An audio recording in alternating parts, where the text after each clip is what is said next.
Bienvenue sur la chaîne de l'éthique intégrale. Aujourd'hui, je vais vous parler des actions concrètes que nous portons pour faire émerger une politique plus éclairée, plus responsable. Loin des polémiques, des clivages stériles, des jeux de pouvoir, l'éthique intégrale propose une refondation profonde du débat politique.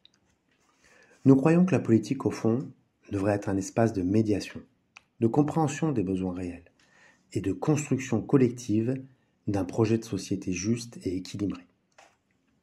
Nos actions s'articulent autour de 3 grands axes. Premier axe, la médiation politique pour restaurer un dialogue constructif. Aujourd'hui, le débat public est souvent pris en otage par la polarisation, les slogans simplistes et la manipulation des émotions. Nous, ce qu'on propose, c'est une vraie médiation politique, à l'aide d'outils comme par exemple la communication non violente. Concrètement, cela veut dire animer des débats citoyens pour aller au-delà des opinions, identifier les besoins profonds et ouvrir un dialogue apaisé. Accompagner les élus et les acteurs politiques pour leur donner des outils de dialogue, de consensus et de décision plus éclairés. Former à l'écoute active et à l'argumentation rationnelle pour dépasser les affrontements idéologiques et aller vers des solutions concrètes et équilibrées. Par exemple, nous travaillons à la création d'un forum d'éthique politique, un espace où citoyens, chercheurs et décideurs peuvent explorer ensemble des questions complexes, sans caricature ni dogme.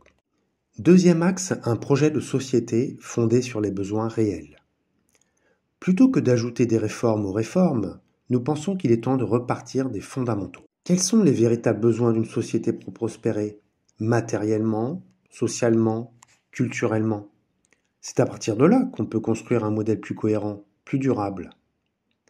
Notre approche est systémique et s'inspire autant de la philosophie de Spinoza que des sciences sociales contemporaines. Nos propositions vont dans 3 directions. Définir ensemble les besoins fondamentaux collectifs avec des critères objectifs, loin des promesses électorales à court terme.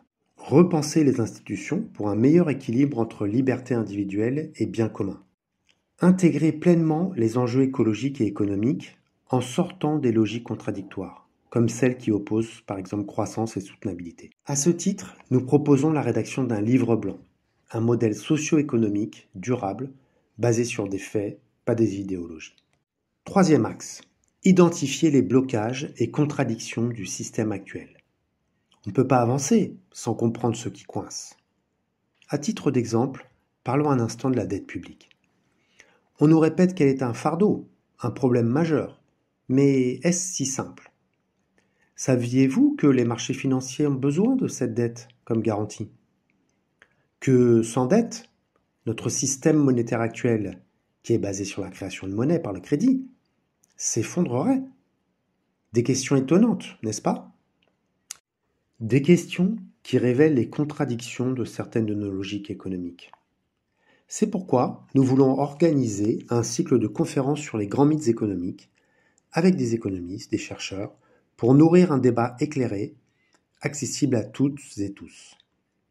En conclusion, l'éthique intégrale, ce n'est pas une idéologie de plus. C'est un appel à une politique réconciliée avec l'éthique, la lucidité et la responsabilité. Nous sommes convaincus qu'un avenir plus juste et plus libre est possible, mais il ne viendra pas tout seul. Il émergera quand les citoyens et les dirigeants dépasseront les jeux de pouvoir et les illusions personnelles pour agir avec intelligence, sincérité et intégrité. Si cette vision vous parle, alors rejoignez-nous. Ensemble, faisons émerger une société fondée sur l'harmonie entre sagesse, raison et action.